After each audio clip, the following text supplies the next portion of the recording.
Assalamualaikum warahmatullahi wabarakatuh. Perkenalkan, nama saya Ilma Hikmawati Dorjatun. Saya salah satu mahasiswi di Universitas Muhammadiyah Tasikmalaya. Di sini saya akan mempresentasikan tentang ASCAP gerontik, yaitu pada penyakit gastritis. Baik, langsung saja. Gastritis yaitu suatu peradangan mukosa lambung yang bersifat akut, kronik, difusi atau lokal dengan karakteristik anoreksia, rasa penuh, tidak enak pada epigastrium, mual, dan muntah.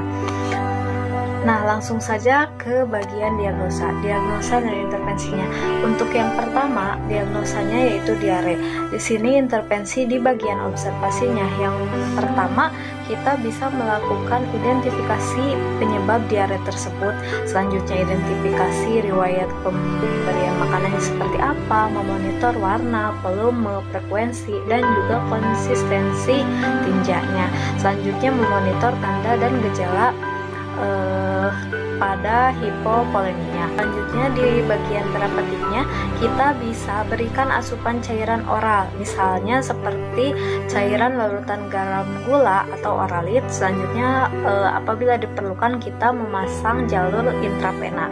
Di bagian edukasinya, kita bisa menganjurkan pasien untuk makanannya dengan porsi kecil namun sering. Nah, untuk yang diagnosa yang kedua yaitu nyeri. Di sini observasinya pertama identifikasi lokasinya, kemudian karakteristiknya dan juga durasinya, frekuensi, kemudian intensitas nyerinya itu seperti apa. Untuk selanjutnya identifikasi skala nyeri, dan yang selanjutnya identifikasi faktor yang membuat nyeri itu. Kemudian di bagian terapeutiknya kita bisa memodifikasi lingkungannya, misalnya pencahayaannya, kebisingannya, atau bahkan suhu di tempat tidurnya itu seperti apa. Kemudian batasi waktu untuk tidurnya. Di bagian edukasinya kita bisa menjelaskan bagaimana pentingnya tidur cukup selama sakit itu, kemudian menganjurkan menempati kebiasaan waktu tidur. Baik, untuk intoleransi aktivitas, yaitu diagnosa saya yang ketiga, di bagian observasinya kita bisa mengidentifikasi defisit tingkat aktivitasnya, kemudian identifikasi tingkat kemampuan berpartisipasi di dalam aktivitas tertentu. Untuk bagian terapeutiknya kita bisa memfasilitasi fokus pada kemampuan, kemudian defisit yang dialaminya. Selanjutnya, fasilitas makna aktivitas yang dipilih. Untuk diagnosa yang keempat yaitu gangguan pola tidur.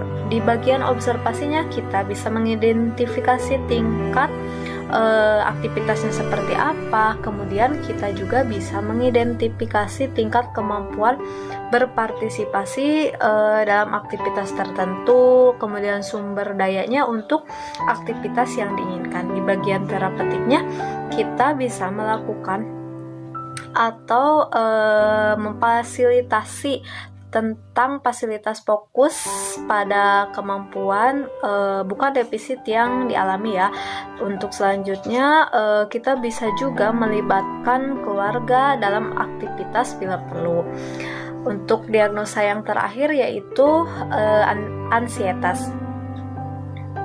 Di ansietas, di bagian observasinya kita bisa mengidentifikasi, yaitu mengidentifikasi tentang penurunan tingkat energi, kemudian tingkat kemampuan berkonsentrasi atau gejala lain yang mengganggu kemampuan kognitifnya.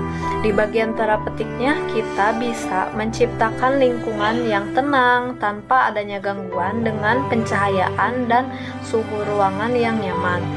Kemudian di bagian edukasinya kita bisa menjelaskan tentang tujuan, manfaatnya, kemudian batasan, dan juga jenis rekreasi yang tersedia, misalnya seperti memainkan alat musik. Mungkin sekian presentasi yang dapat saya sampaikan. Mohon maaf apabila banyak kekurangan dan salah-salah kata. Wassalamualaikum warahmatullahi wabarakatuh.